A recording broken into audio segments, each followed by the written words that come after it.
I recently read The Crucible by Arthur Miller. Here are my thoughts.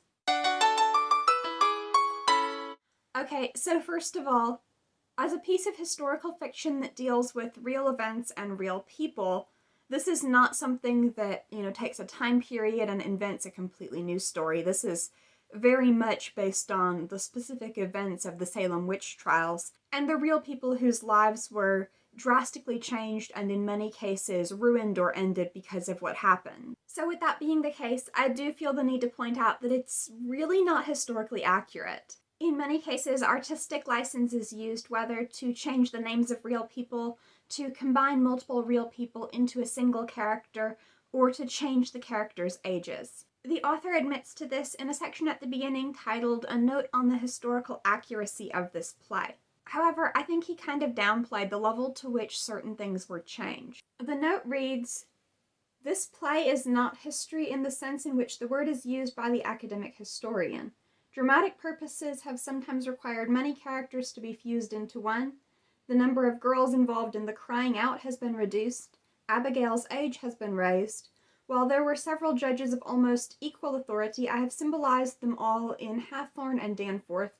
However, I believe that the reader will discover here the essential nature of one of the strangest and most awful chapters in human history.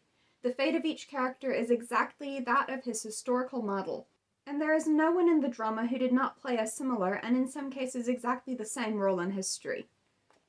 Okay, so the ultimate outcomes and the large-scale picture of events stays the same as in history. I'll agree with that, to the extent that I'm aware of, and I'm not a historian and I'm not an expert on the Salem witch trials, but I am kind of familiar with them, and from what I can tell, that's generally the case. However, the context, the characters' motives, and the interpersonal relationships and conflicts have changed so much in The Crucible.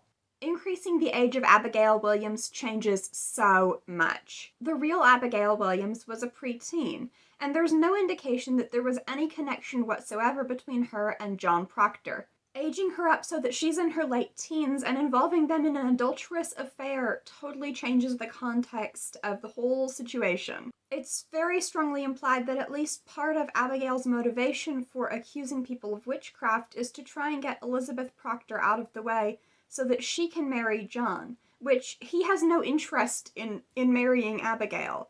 He very much views what happened between them as in the past and a mistake, and he understands more and more through the play that she is really not a good person. And there are other motives ascribed to Abigail and the other girls. They're dancing in the woods and the things that they've been doing that would not be approved of, drawing attention away from that, and pointing the finger at other people. So there is still, it's not that her entire motivation relates to John Proctor, but there being a connection between them forms a huge part of both her motivation and his internal conflict and what goes on between him and his wife later on in the play. So I just feel the need to point out first and foremost that none of that is historical.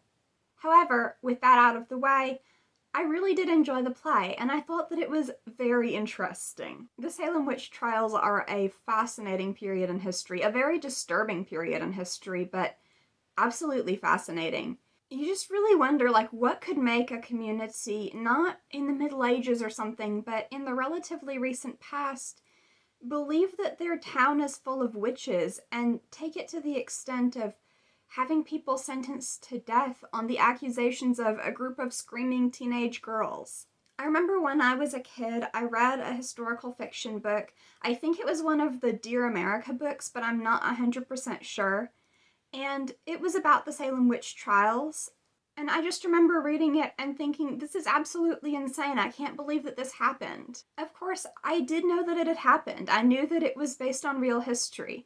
I didn't know to what degree the book that I was reading was historically accurate or not, but I did understand, that the Salem witch trials were a real period in history and that things had gone roughly the way that they did in the book. And it just seemed so absurd to me. I was like, that just doesn't make any sense.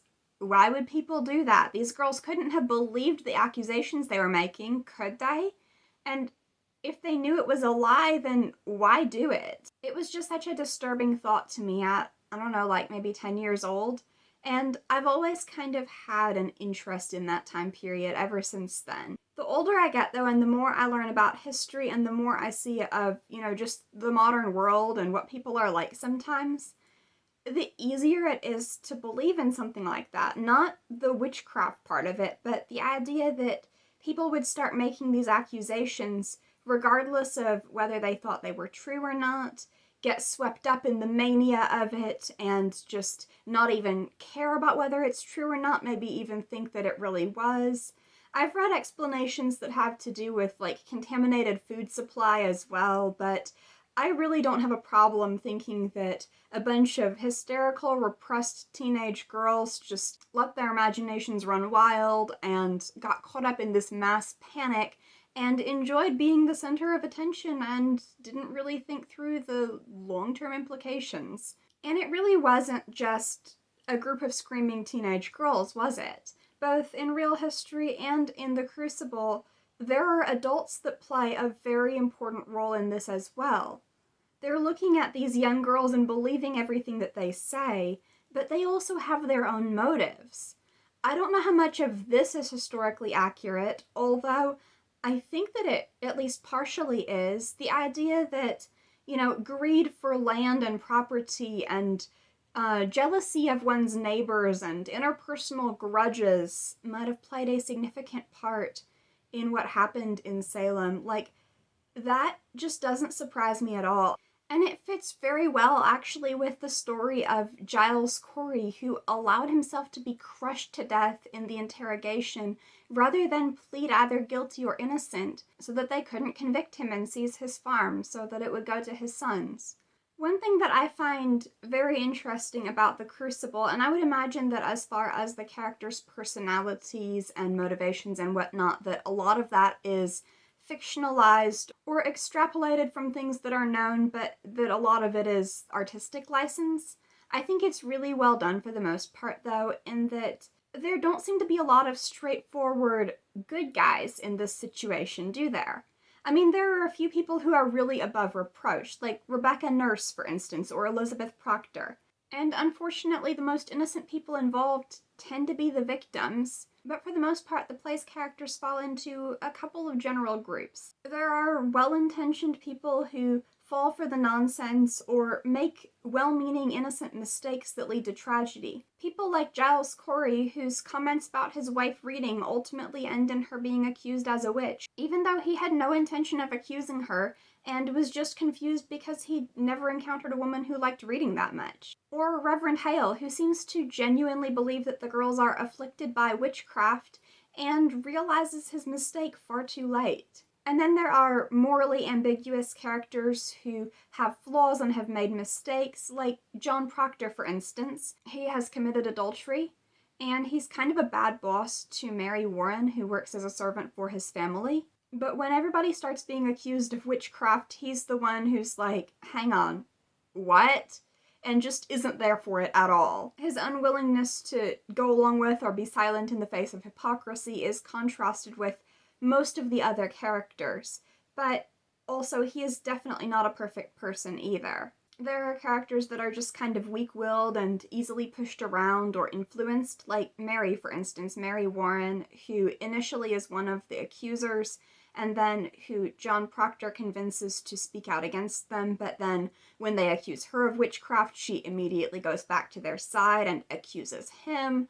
And one gets the feeling that a lot of the people in Salem are probably in the same boat, not necessarily as accusers, but just as bystanders, watching it all go down and being like, I don't want to say anything. I don't want them to, accuse me next. And then there are the worst of the worst, the characters who are selfish, greedy, malicious, who see the witch trials as a way for them to get revenge, to steal someone's land or property. I got the feeling when reading it of Salem as a place where a lot of things are swept under the rug, and the witch trials as kind of bringing a lot of that to light, not in the way that anybody actually thought, not in the sense of, there are witches among us, but more in how people behaved and how they acted when they felt like they had license to point fingers and make accusations. I did find it to be a little bit unsettling in a couple of ways, aside from just the tragic nature of the events. One thing that I noticed is the character's worldview is just so different from anything that I've personally contemplated that it's hard to wrap your mind around. The idea that small acts of dissent or rebellion, things like a woman reading books or a family not going to church every Sunday because they don't approve of the minister, or dancing in the woods because nobody really knows everything else that those girls were up to. All they confess to is dancing. And that's enough to horrify people just on its own. Even the adultery thing. I mean, obviously it was wrong. And I think in the modern day, the age difference between Joan Proctor and Abigail Williams, even with her aged up, would be a bigger deal than anything else. It just seems like he can't move past it. Even though he regrets what he did, even though it seems as though he has worked things out with his wife, it just weighs him down, and it's like this dark secret that he can't admit to anybody and that he feels like makes him a bad person. I'm a Christian myself, so I understand that he's looking at it as a sin, but there's also, I mean, the whole point of Christianity is the forgiveness of sin. It just kind of made me want to go, like, dude, read your Bible. Jesus died on the cross so that you don't have to be defined by the worst mistake you've ever made. But then, I guess I'm a 21st century Methodist and not a Salem witch trials era Puritan, so I don't know what's going on in his head. In any case, moving on from that, one thing that I very much did enjoy was the author's notes that were interspersed with the play. When I first saw that it was done like that, I was like, what on earth is this? Like, why would you do it that way? But it actually worked really well as far as just giving a little bit of historical context and the author's thoughts on what was going on and information on what had been changed or added to the story. And the style of it was just, like, in some ways a very dark sort of humor that I actually really appreciated. I mean, there's not a lot to laugh at in the idea of the Salem witch trials, but the sarcasm in the narrator's tone. Let me find you an example. This is from the section where he's describing what Salem was like at the time, and he's described it as a very somber and pretty much joyless place in which people are living very strictly controlled and repressed kinds of lives. But then he says this: that there were some jokers, however, is indicated by the practice of appointing a two-man patrol whose duty was to walk forth in the time of God's worship to take note of such as either lie about the meeting house without attending to the word and ordinances, or that lie at home or in the fields without giving good account thereof, and to take the names of such persons and to present them to the magistrates, whereby they may be accordingly proceeded against. This predilection for minding other people's business was time-honored among the people of Salem, and it undoubtedly created many of the suspicions which were to feed the coming madness. Minding other people's business. Yes. That kind of very dark, dry, sarcastic humor makes its way into the play itself as well. I love this exchange between Reverend Parris and John Proctor when Proctor's wife Elizabeth has been accused of witchcraft, and there's a puppet, a small doll, that Mary Warren gave to her, and that they're saying is basically a voodoo doll with a needle stuck through its heart, corresponding to an injury that Abigail Williams presumably inflicted upon herself in order to accuse Elizabeth. In any case, Reverend Parris says, "Why could there not have been puppets hid where no one ever saw them?" Proctor responds, "There might also be a dragon with 5 legs in my house, but no one has ever seen it." So while it's overall a very somber and serious story, there are some lighter moments to it. In any case, while the Crucible is not historically accurate and makes some changes that alter the context of the witch trials, if not their events and outcomes, it is a very interesting play with a lot of value as a work of literature, and its commentary on those events is insightful, if not 100% accurate. It's also worth considering that it was published in the 1950s, which was, of course, during the Cold War, and so its commentary on the witch trials could also be seen as a commentary on McCarthyism and accusing people of being a communist and things like that, which is actually a parallel that's drawn even in the author's notes themselves. And it's an issue that is relevant regardless of time or place. What happens when the justice system doesn't function as it should, doesn't adequately deliver justice? What happens when the people in charge are either corrupt or deceived? What happens when people make hypocritical accusations towards others in order to cover up their own faults and misdeeds?